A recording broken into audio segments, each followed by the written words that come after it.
اعوذ باللہ من الشیطان الرجیم بسم اللہ الرحمن الرحیم وَلَقَدْ آتَيْنَا مُوسَى الْكِتَابَ وَقَفَّيْنَا مِن بَعْدِهِ بِالرُّسُلِ وَآتَيْنَا عِیسَىٰ ابْنَ مَرْیَمَ الْبَیِّنَاتِ وَأَیَّدْنَاهُ بِرُوحِ الْقُدُسِ صدق اللہ العظیم۔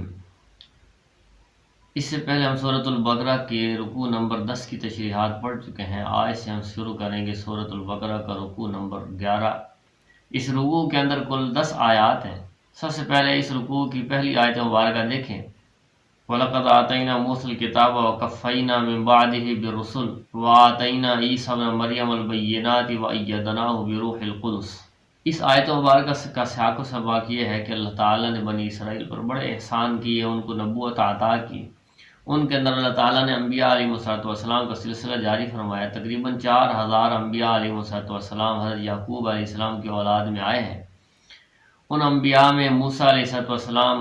بڑے انبیاء علیہ السلام میں شمار ہوتے ہیں، اور موسیٰ علیہ السلام کے بعد داؤد علیہ السلام، سلیمان علیہ السلام، حضرت یوشع علیہ السلام، حضرت زکریا اور یحییٰ علیہ السلام، ان تمام انبیاء علیہ السلام کو انبیاء بنی اسرائیل کہا جاتا ہے۔ ان انبیاء میں سب سے آخر میں حضرت عیسیٰ علیہ السلام تشریف لائے، اور عیسیٰ علیہ السلام کو بھی اللہ تعالیٰ نے بہت سارے معجزات سے نوازا، اور بنی اسرائیل کو حکم تھا کہ انبیاء پر ایمان لائے اور جو وہ احکامات اور اللہ کی طرف سے وحی لے کر آتے ہیں ان پر عمل کریں۔ لیکن بنی اسرائیل نے اپنی بدقسمتی کی وجہ سے انبیاء علیہ السلام کے احکامات کی مخالفت کی اور انبیاء علیہ السلام کو قتل کیا۔ انہوں نے انبیاء علیہ السلام کی بے اکرامی اور بے ادبی کی۔ ان انبیاء میں سب سے آخر میں عیسیٰ علیہ السلام تشریف لائے ہیں۔ عیسیٰ علیہ السلام کو اللہ تعالیٰ نے بہت سارے معجزات عطا کیے ہیں۔ ان معجزات کو اللہ تعالیٰ نے بینات سے تعبیر کیا ہے، واضح دلیلیں۔ ان معجزات میں مردوں کو اللہ کے حکم سے زندہ کرنا، مٹی کے پرندے بنا کے ان میں پھونک مارنا اور ان پرندوں کا اڑ جانا، اسی طرح لا علاج مریضوں کا علاج کرنا، مادرزاد ماں کے پیٹ سے جو اندھے پیدا ہوئے ہیں ان کی آنکھوں پہ عیسیٰ علیہ السلام ہاتھ پھیرتے، وہ دیکھنا شروع کر دیتے۔ اسی طرح برس کے مریضوں پر ہاتھ پھیرتے تو اللہ کے حکم سے ان کی جلد بالکل ٹھیک ہو جاتی۔ تو ان معجزات کا ذکر اللہ تعالیٰ نے ان آیت مبارکہ کے اندر کیا ہے۔ اس کے بعد رسول اللہ صلی اللہ علیہ وسلم کے زمانے کے جو یہود ہیں ان کو دعوت دی جا رہی ہے کہ تم اپنے آباء و اجداد کے طریقے پر نہ چلنا۔ تمہارے آباء و اجداد انبیاء علیہ السلام کو اللہ کی طرف سے دیے گئے واضح دلائل، واضح معجزات کو دیکھ کر بھی ان پر ایمان نہیں لائے، اور انبیاء علیہ السلام کو بڑی بے دردی سے قتل بھی کیا،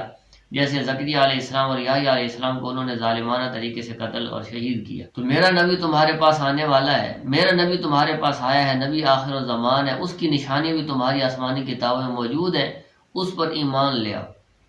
لیکن اس کے باوجود یہود مدینہ نے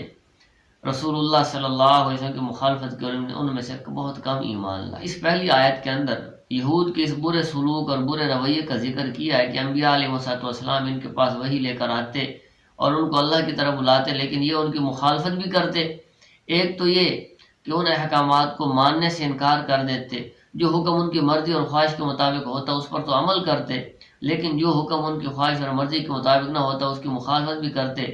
اور بعض دفعہ ان انبیاء علیہ السلام کو جو اس حکم کو لے کر آتے تھے ان انبیاء علیہ السلام کو قتل بھی کر دیتے، جیسے کہ حضرت زکریا اور یحییٰ علیہ السلام کو انہوں نے شہید کیا، اور حضرت عیسیٰ علیہ السلام کو شہید کرنا چاہتے تھے، لیکن اللہ تعالیٰ نے اپنے نبی کی حفاظت کی اور عیسیٰ علیہ السلام کو آسمانوں میں اٹھا لیا، اور آج تک عیسیٰ علیہ السلام آسمان دنیا پر ہیں، اور قیامت سے پہلے عیسیٰ علیہ السلام دنیا میں تشریف لائیں گے اور حکومت کریں گے، اسلامی حکومت، رسول اللہ صلی اللہ علیہ وسلم کی شریعت پوری دنیا کے اندر نافذ کریں گے، اور پھر دنیا کے اندر عام انسان کی طرح زندگی گزاریں گے، اور پھر ان کی وفات ہوگی، اور رسول اللہ صلی اللہ علیہ وسلم کے قدموں میں ایک جگہ خالی ہے ایک قبر کی، تو وہاں عیسیٰ علیہ السلام کو دفن کیا جائے گا۔ یہ جو کچھ بیان ہوا یہ اس آیت مبارکہ کا سیاق و سباق ہے۔ اس آیت مبارکہ کی تشریح میں ایک ہیڈنگ آپ لوگ دیں گے، یہود مدینہ کو تلقین۔ اس آیت مبارکہ میں اللہ تعالیٰ نے مدینہ کے یہودیوں کو اس بات کی تلقین کی ہے کہ جیسے تمہارے آباء و اجداد نے ظلم کیا، انبیاء علیہ السلام کی مخالفت کی اور ان کو قتل کیا، ان کا طریقہ اختیار نہ کرنا، بلکہ میرے نبی تمہارے پاس آیا ہے، میرا نبی آخر الزمان، میرا محبوب نبی تمہارے پاس آیا ہے، تو اس کی نشانیاں، واضح نشانیاں تم جانتے ہو، تو میرے محبوب پر ایمان لانا، ان کی تصدیق کرنا، ان کی تعلیمات پر عمل کرنا، تاکہ دونوں جہانوں کی فلاح تم میں پہنچ سکے۔ لیکن ان یہود مدینہ نے بھی آپ صلی اللہ علیہ وسلم کی مخالفت کی اور بدبختی کا اظہار کیا، بہت کم ان میں سے ایمان لائے، اور ان لوگوں نے اتنی مخالفت کی کہ آپ صلی اللہ علیہ وسلم کو قتل کرنے کی سازشیں کرنے لگے، اور آپ علیہ السلام کو کئی مرتبہ جیسے کہ غزوہ خیبر میں اور اس کے علاوہ اور بہت سارے موقعوں پہ شہید کرنے کی کوشش کی گئی۔ وَلَقَدْ، اور البتہ تحقیق کے ساتھ اور یقیناً، آتینا، ہم نے دیا، موسیٰ علیہ السلام کو الکتاب، اپنی کتاب یعنی تورات، وقفینا من بعدہ بالرسل، اور بھیجے ہم نے من بعدہ اس کے بعد بالرسل پیغمبر، یعنی ہم نے پے در پے اپنے رسول بھیجے، وآتینا عیسیٰ ابن مریم البینات وایدناہ بروح القدس، اور ہم نے دیے موسیٰ بن مریم علیہ السلام کو معجزات، وَأَيَّدْنَاهُ بِرُوحِ الْقُدُسِ، اور ہم نے ان کی تائید کی، ہم نے ان کو قوت بخشی، بروح القدس، روح القدس کے ساتھ، یعنی جبریل امین علیہ۔ وَلَقَدْ آتَيْنَا مُوسَى الْكِتَابَ، ہم نے دی موسیٰ علیہ السلام کو کتاب، وَقَفَّيْنَا مِن بَعْدِهِ بِالرُّسُلِ، اور ہم نے بھیجے پے در پے رسول پیغمبر، وَآتَيْنَا عِيسَى ابْنَ مَرْيَمَ الْبَيِّنَاتِ، اور ہم نے دیے عیسیٰ بن مریم علیہ السلام کو معجزے، وَأَيَّدْنَاهُ بِرُوحِ الْقُدُسِ، اور ہم نے ان کو قوت دی، ہم نے ان کی مدد کی جبریل علیہ السلام کے ذریعے۔ افکلما، کیا پس جب کبھی، جاءکم رسول بما لا تہوی، تمہارے پاس رسول آیا، بما، ان چیزوں کے ساتھ، لا تہوی کہ نہیں چاہتے تھے، انفسکم تمہارے نفس، استکبرتم تو تم نے تکبر کیا، ففریقا کذبتم وفریقا تقتلون، پس تم میں سے ایک فریق نے تو ان کا انکار کیا، ان کی تکذیب کی، وفریقا تقتلون، اور ایک فریق نے ان کو قتل کر دیا۔ افکلما جاءکم رسول بما لا تہوی انفسکم، جب کبھی تمہارے پاس کوئی پیغمبر ایسی باتیں لے کر آئے جن کو تمہارے نفس نہیں چاہتے تھے، تو تم ظالم ہو جاتے تھے، سرکش ہو جاتے تھے۔ ففریقا کذبتم وفریقا تقتلون، اور ان انبیاء علیہ السلام کے ایک گروہ کو تو تم جھٹلاتے رہے اور ایک کو قتل کرتے رہے۔ سورۃ البقرہ کی آیت نمبر 88، وقالوا قلوبنا غلف۔ تو اس آیت مبارکہ کا سیاق و سباق پہلے دیکھیں۔ اس آیت مبارکہ کے اندر بتایا گیا ہے کہ مدینہ منورہ میں یہود کے 3 قبائل آباد تھے، بنو قریظہ، بنو نذیر اور بنو قینقاع۔ اب مدینہ کے یہودی اپنے آپ کو اہل علم کہتے تھے کہ ہمارے پاس آسمانی کتاب تورات ہے، ہم اس کا علم رکھتے ہیں،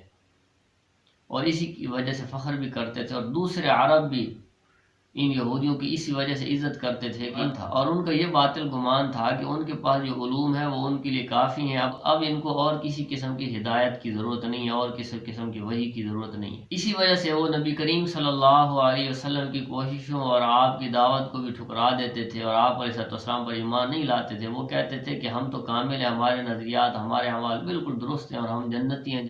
تو وہ مثال دیتے تھے کہ ہمارے دل ایسے ہیں کہ گویا وہ ان صحیح نظریات اور صحیح خیالات کے ساتھ ایک غلاف میں بند ہو گئے، اس میں نہ کسی چیز کے جانے کی گنجائش ہے اور نہ نکلنے کی گنجائش۔ اس لیے رسول اللہ صلی اللہ علیہ وسلم کے دین پر ایمان نہ لاتے تھے، بہت کم لوگ ان میں سے ایمان لائے۔ تو اللہ تعالیٰ نے اس آیت مبارکہ کے اندر، آیت نمبر 88 کے اندر، ان کے ان باطل نظریات اور باطل خیالات کو رد کر دیا ہے،